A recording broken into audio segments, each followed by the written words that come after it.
বিধানসভা নির্বাচনের ফল ঘোষণার দিন পুরুলিয়া জেলা জুড়ে কার্যত গেরুয়া ঝড়। জেলার 9টি বিধানসভা আসনের সবকটিতেই জয়লাভ করে একক আধিপত্য প্রতিষ্ঠা করল বিজেপি। ফলে রাজনৈতিক মহলে শুরু হয়েছে জোর চর্চা। পুরুলিয়া সিধু কানু বিরসা বিশ্ববিদ্যালয়কে কেন্দ্র করে বলরামপুর, জয়পুর, পুরুলিয়া ও বাঘমুন্ডি এই 4টি বিধানসভা কেন্দ্রের গণনা সম্পন্ন হয়। শুরু থেকেই এই কেন্দ্রগুলিতে বিজেপি প্রার্থীরা এগিয়ে ছিলেন এবং শেষ পর্যন্ত বিপুল ব্যবধানে জয় নিশ্চিত করেন। ফলাফল প্রকাশের সঙ্গে সঙ্গে বিজেপি কর্মী সমর্থকদের উচ্ছ্বাসে ফেটে পড়ে গোটা এলাকা। আবির খেলায় মেতে ওঠেন সমর্থকরা। বাজি ফাটিয়ে ও মিষ্টি বিতরণ করে উদযাপন করা হয় এই জয়।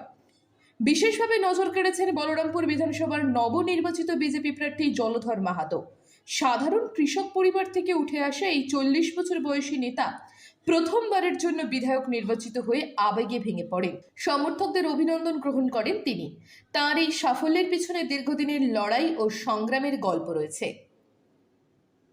এ বিষয়ে বলরামপুর বিধানসভার বিধায়ক জলধর মাহাতো জানান, এই প্রথম আমি বিধায়ক হলাম। খুবই ভালো লাগছে। এই জয় শুধু আমার নয়, বলরামপুরের মানুষের জয়। আগামী দিনে এলাকার উন্নয়নে নিজেকে সম্পূর্ণভাবে নিয়োজিত করব। আজকে যে বিপুল ভোটে জয়লাভ, কি বলবেন? জয়লাভ বলরামপুর বাসীর জয়লাভ, এটাই আমি বলতে চাই।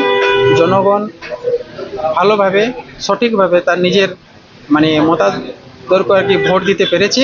এটা নিয়ে আমি বলবো যে অসংখ্য অসংখ্য ধন্যবাদ বলরামপুরবাসীকে। দেখা গেল আপনি কাউন্টিং সেন্টার থেকে বেরোনোর পরেই অশ্রু জলে জড়িয়ে ধরলেন সাংসদ।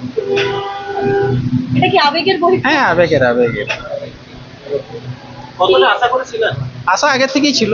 আমি যখন প্রথম আমার নাম অ্যানাউন্স হয় তখনই আপনাদের কাছে আমি বলেছিলাম যে বলরামপুর 30,000 প্লাস থাকবে লিড। সেটাই হয়েছে। দেখুন আজকে এখন কেমন লাগছে? হ্যাঁ, সে তো বটেই। নতুন এমএলএ হয়েছি আর কি, এমএলএ বানাইছেন আপনারা, ভালোই লাগছে।